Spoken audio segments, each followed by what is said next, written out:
Hello friends, ఇక big boss హౌస్లో కొంతమంది గేమ్ ఆడడానికి తంటాలు పడుతుంటే కొంతమంది ఏమో పులిహార కలపడానికి తంటాలు పడుతున్నారనే చెప్పాలి. అసలు ఏమైంది అనే విషయానికి వస్తే, మొన్న సాటర్డే ఎపిసోడ్లో రీతుకి డెమన్కి ఒక వీడియో వేసి చూపిస్తారు నాగార్జున సార్.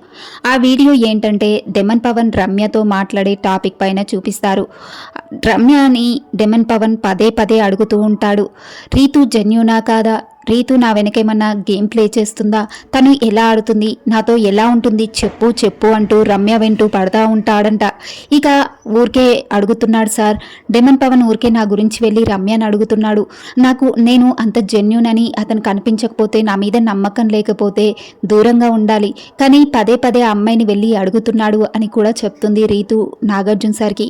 ఇక తర్వాత అది అయిపోయాక నిన్న సండే ఎపిసోడ్లో సాకేత్ అందరిపైన పాటలు పాడుతూ ఉంటాడు.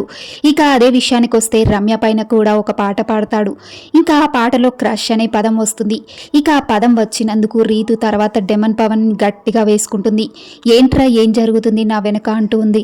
ఏమైందే ఏం జరిగింది అంటే, అందులో క్రష్ అనే పదం ఎందుకు వచ్చింది, అసలు నీకు రమ్యకి మధ్యలో ఏం నడుస్తుంది, నా మీద నీకు అంత అనుమానం ఉండి నా మీదేమన్నా డౌట్ ఉంటే వెళ్ళు, దూరంగా వెళ్ళి ఉండు, నీ గేమ్ నువ్వు ఆడుకో, నా గేమ్ నేను ఆడుకుంటా, అంతేకాని నువ్వు నాతో ఉన్నట్టు నటిస్తూ మళ్ళీ వెళ్ళి ఆమెను అడగడం అస్సలు బాలేదు, నాకు నచ్చట్లేదు నీ ప్రవర్తన. వైల్డ్ కార్డ్స్ వచ్చిన దగ్గర నుంచి నీకు ఉండాలనిపిస్తే నాతో ఉండు, లేదంటే వెళ్ళిపో, ఆమెతోటే ఉండు, మాట్లాడు అంటూ రీతు అయితే గట్టిగా అరుస్తుంది.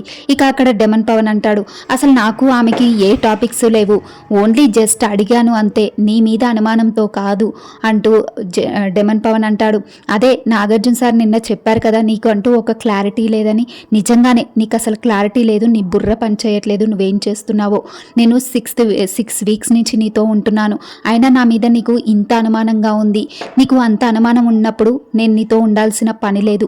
నా గేమ్ నేను ఆడుకుంటాను, నేను నా గేమ్ ఆడుకోవడానికి వచ్చాను, నీ గేమ్ నువ్వు ఆడుకో ఇప్పటి నుంచి, అంతేకాని నా గురించి వెళ్ళి వాళ్ళ దగ్గర అడిగితే మాత్రం ఇంకోసారి నేను ఇలాంటి వీడియోస్ చూసినా, ఇలాంటివి విన్నా కానీ నేను ఊరుకోను డెమన్ పవన్ అంటూ గట్టి వార్నింగ్ ఇస్తుంది రీతు డెమన్ పవన్కి.